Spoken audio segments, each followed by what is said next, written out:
welcome to episode 3 of Thoughts from the Tinkerage. My name is Andy Pugh, and this is just my opportunity to share some thoughts and ideas with you. 2 episodes have already gone live in the past few days, and I've had some really positive feedback from a few people, and that's really nice. A couple of constructive things to think about. I know audio is something I need to try and improve. I'm not sure that my mobile Dad's Taxi podcast creation studio is the best place acoustically for producing a podcast. But again, it's actually a Tuesday evening, Tinkerage Tuesday. So episode 2 went out earlier this afternoon, my time, and train's going past again. I don't know if you'll pick that up, but it's another opportunity to share some thoughts. I'm trying this episode. I was going to bring my Boya Lavalier mic that I use sometimes when filming YouTube, but we were in such a rush to get out of the house after dinner that I completely forgot to pick it up. Rather than just try the phone, as I did last week, I'm actually trying the microphone on my phone headset. It's not the highest of quality phone headsets. I tend to break them quite easily, so I tend to buy quite a cheap one.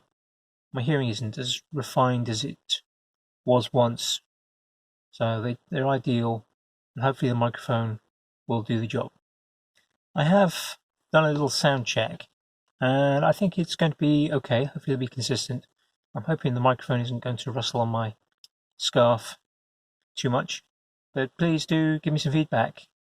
I can be reached on Instagram through Thoughts from the Tinkerage, which is a new Instagram feed that I've set up specifically for this podcast. You can also reach me through my main Instagram feed, which is Andy C. Pugh, P-U-G-H. I haven't yet uploaded anything to YouTube, not at the time of recording, but hopefully by the time this episode is released, which will probably be next Tuesday, so Tinkerage Tuesday, thank you Dom for that suggestion, that it will be up and running. I need to do some work on the channel art and also produce some kind of a thumbnail template, although I know I could change that later, so I may push them up with a relatively simple thumbnail and just improve that as I go along. I had notification this afternoon that the podcast is now available on 5 different providers. So as well as Anchor FM and Spotify, it's now available on Google Podcasts, Breaker, and one that I'm not familiar with. I can't remember the name off the top of my head. Hopefully it will be up on Apple Podcasts, Stitcher, Pocket Casts, Castbox, hopefully soon. Anchor are handling that. You can do it manually. I need to look into requirements for that, and if Anchor don't get it happening in a few days, then I'll try and push that higher up my priority list. I do appreciate the positive comments that have been coming through various media, and yeah, it's very encouraging, and I'll continue to put things out. As I've said before, my plan is not to, at this stage, go down the guest route. I've had a couple of people ask if I will do guests, and it might happen at some point. I can't imagine going through Maker Central without trying to get some element of podcast recording done. Even if it's out on the floor, I may have to think about how I record that. Not sure my phone will last all day, either space-wise or battery-wise. I don't think I've got a recorder that will handle it at the moment, but I'll have to see what I can jiggle up. Something that I'd like maybe a little bit of feedback from. I know there are things to improve. I know I can improve the audio, but I did have a little wonder about putting out tiny little snippets. For well over 30 years, I've been collecting interesting quotes. I think it's something that started Well, actually, no, it probably started when I was a young, kind of preteen, very much into reading, and I would often find quotes in books fascinating, and I'd give thought to them over time, and that's something that continued through university years, post-university, and into my teaching career. I would often, when I had my own classroom, laboratory, put little laminated quotes around the room to try and maybe motivate students, to remind them of little things. I don't know if they worked, sometimes they might. With many things in teaching, I often thought, I'll try something, and if it makes an extra positive difference to one student, then it will have been worth the effort. Obviously, if something makes a negative impact on students, then I would stop. So one thought that I had when I was walking my dog yesterday is to maybe put up short little quotes that I find interesting. Maybe just, I was thinking of almost something like a Tinkerage 2 minutes, and just kind of intersperse them. I think it's inspired by a little bit by a podcast that I follow called Lenswork, which is a photography podcast. And the host of that puts out a longer podcast about once a week, so between 30 and 60 minutes. But nearly every day he puts out a tiny little episode called Here's a Thought. And it will literally just be, yeah, why don't you think about this? And I like that. It gives me something every day. I guess, again, it's partly the teacher in me. Kind of, I would, with my form groups, often have a little something each day, something a little extra just to kind of give when time allowed. Just carrying on kind of admin type of things and sort of update. I have been every day since I decided that this was going to happen, been writing topics into a notebook, specific notebook just for the podcast. And I have a folder on my phone as well, where if I'm out and about, I'll put that on. Train goes past again. I'm a little bit closer today, so there's a quite frequent train. This is a London-bound station. There's actually a station less than a quarter of a mile away to my right. So at the moment, I have a notebook. It's a small exercise book, squared paper. I use them quite a lot. They're quite cheap on Amazon, and I find them very useful. They're not pocket-sized, but they'll fit into a bag. So sometimes when I'm out and about, I'll put one in with if I'm working on something particularly. Whether I've got one for kind of writing, I've got ones for different parts of making, so bookbinding, I have one, carving, I have one.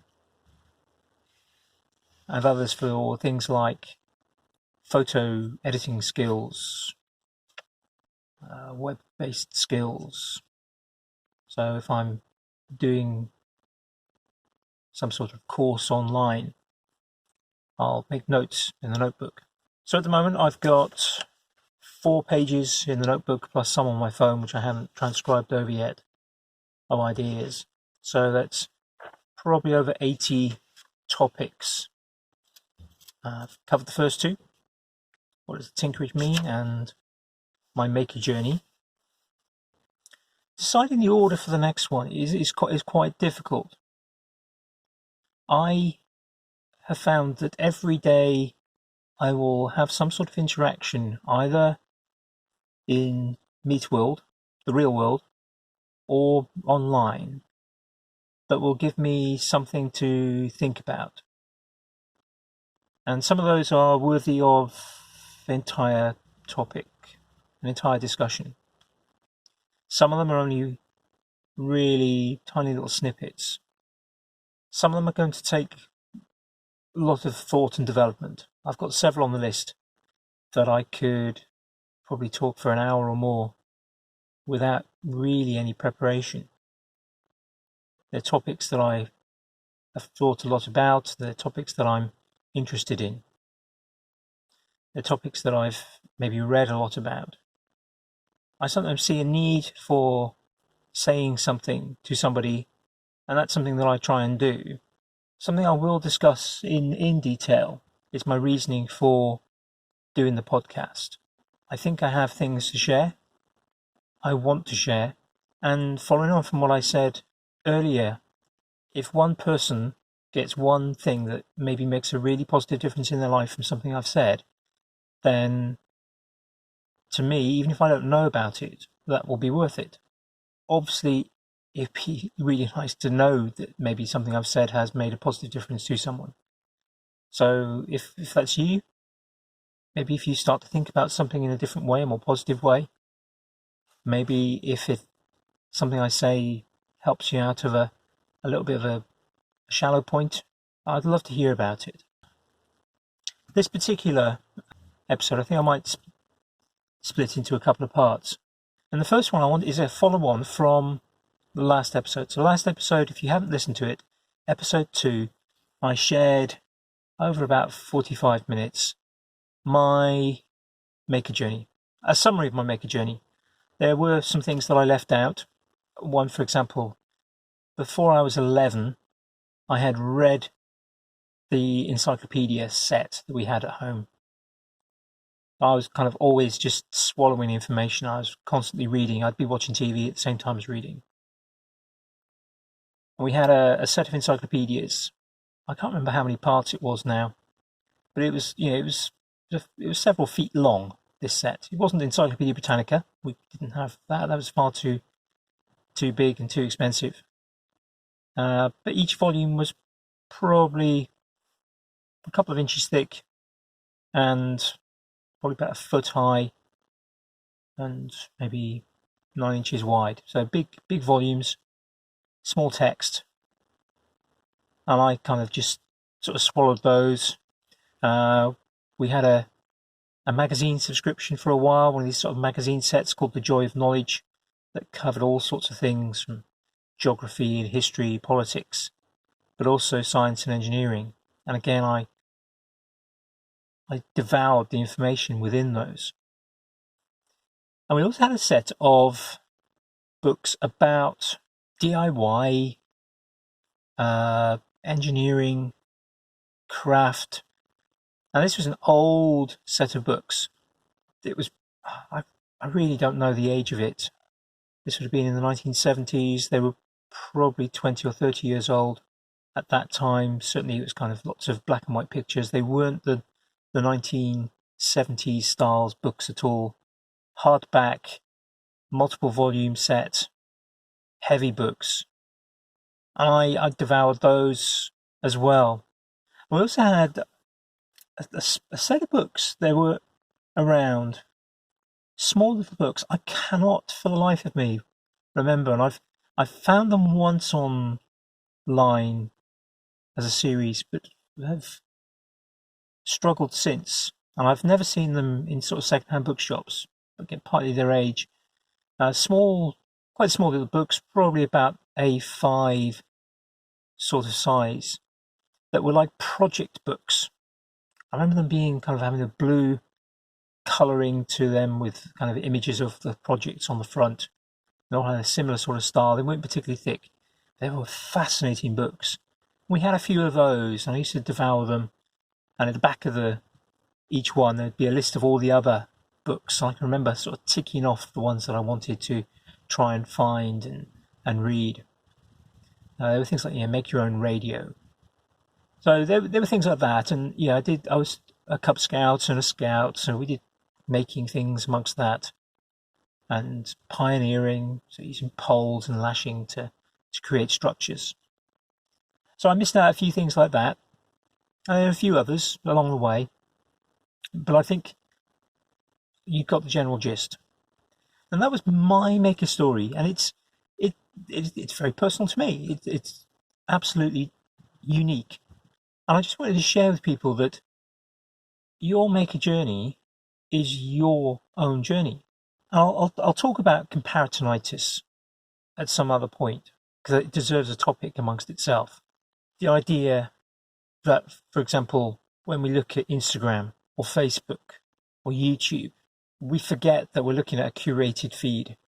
And so we see somebody with maybe amazing tools, or we see somebody with amazing construction, but we don't always see the things that have gone wrong. I particularly like when some of the big name makers, and the first one that jumps to mind is Laura Kapf, one of the very first makers that I discovered when I discovered the maker community a couple of years ago.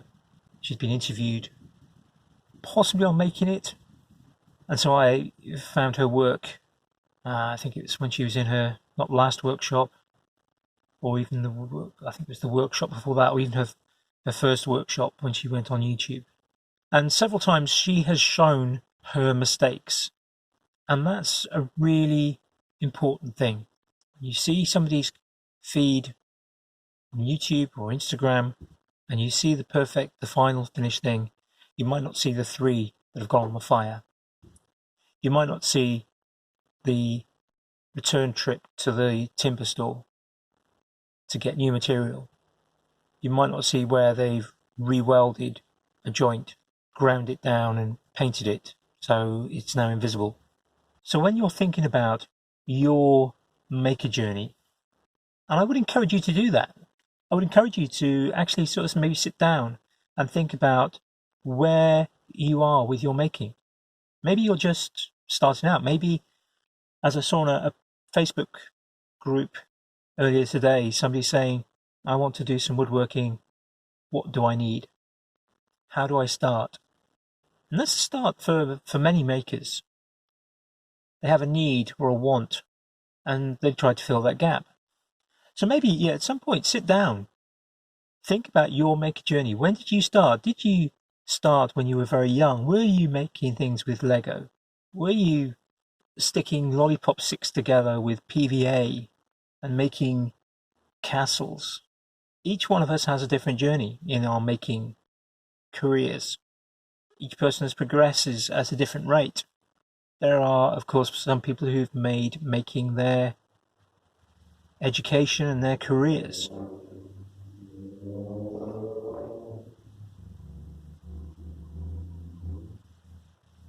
Excuse that. That was sounds like a couple of people with compensation issues. Yeah, I think about maybe somebody like Sean Everly, is on YouTube and Instagram. He concentrated very hard on his design technology GCSE, and then design technology A-level, cataloguing his work through YouTube, and is now learning how to make fine furniture. Yeah, it's a young man who's really got into the making as a career, and the quality of the work that he's producing already is fantastic. I'm sure by the time he's finished his college course and he has a few years experience, he's going to be producing some amazing furniture and other goods. Very talented, but he's also working very hard. It's very easy to think that our individual maker journeys aren't the same as other people's. And you know what? That's because they're not the same as other people's. No 2 people have the same maker journey. Some people start very early. You listen to Jimmy DeResta's maker journey, his background. He was making money in school by band sawing letters out for his school friends. He's made a career from creativity and making, and that's prior to even his fame on YouTube. I think about some of the people that I call friends within the maker community, close friends, people who work in maker related jobs. Maybe they work in maintenance, maybe they work in building, maybe they're making machines, maybe they're engineering. It's all a form of making. You have other friends who they make as a hobby. They make to get away from a job that doesn't allow them that creativity. I know of some people who, through their childhood, had no opportunities presented to them for making other than that which they received in school. And as something I will discuss probably in an episode of its own, that might be very variable depending on the priorities given by their school, quality of the teaching, the desire to share. Because teachers, it does vary. There are some teachers who, as a teacher, you might think as a fellow professional, you might wonder why they teach. Everybody who makes is on a journey. One of the secrets of that journey is that there is no destination. There might be waypoints. It may be that you want to be a blacksmith, so you head towards being a blacksmith, and maybe you take some courses. Maybe you have a go at forging a nail at Maker Central with Alex Pole, Steve House. Maybe then you take some courses with them, or with a blacksmith elsewhere in the country that may, wherever you are, suit you better. Maybe you get yourself a forge. Perhaps you get yourself an anvil, or just a lump of steel, and just have a go. And you try things, and you read some books, and you watch some YouTube, and you read, and you watch, and you read, and you watch, and you practice, and you make mistakes, and you try again. That's your journey towards being a blacksmith. But when you become a blacksmith, when you've got your own little forge in your garden, or maybe you've got a unit, or maybe you live on a farm and you've got a barn and you've set up a forge in a corner, you haven't arrived as such, I think. Maybe you reached a waypoint, but you're then going to want to become a better blacksmith. Maybe you want to concentrate on shoeing horses, become a farrier, maybe do some farrier courses. Maybe you then think, right, I want to create some artistic blacksmithing. And you're going to keep going, you're going to keep moving, you're going to keep practicing and learning. I don't think you actually ever reach a place where you then stand still. That might be something to talk about in another episode. If you stand still, if you reach a point where you're happy with your skill level, you just end up making exactly the same thing without making improvements to it, without improving your skill. Long train coming in now, coming down from London. Very long train. Wonder if that's maybe even a couple of trains. There we go, that's through. Your Maker journey may cross paths with other people, but it's going to be your journey. You are going to want to try different things. You will learn things at a different rate to other people. You'll have to take a different interest in things, even if you're studying the same topic. Maybe you are wanting to do some bookbinding. It might be that you spend years studying Japanese bookbinding, or it might be that you concentrate on medieval European bookbinding. And to me, this is something I've seen people concerned about, that they maybe aren't where somebody else is. It's that little bit of comparisonitis. But I think it's important for everyone to know that your Maker journey is your own. It is unique. It is different to everyone else's, and that's absolutely okay. It doesn't matter that as you look at it, some people may have a very easy journey that's very plentiful, and your journey might be hard. It might not seem fair. Well, I guess life isn't fair. There's nothing to say that it should be fair. That's just the way life is. It's not. I don't think it's malicious in any way. Well, I guess it is, because let's face it, the one guarantee in life is death. But that's getting a bit morbid. Be proud of your Maker journey. Be happy in your Maker journey. Enjoy it. And don't forget, like any journey, it's okay to ask directions. It's okay to stop for a while and take a rest. And I wish you good speed in your journey. And I hope you have fair weather and the wind at your back. And that along your journey you meet good friends. Time for me to go and play Dad's Taxi. So you hopefully know how to contact me. In the show notes, the show description, you can find information. I will put out some proper show notes hopefully soon. Thank you for listening. Bye for now.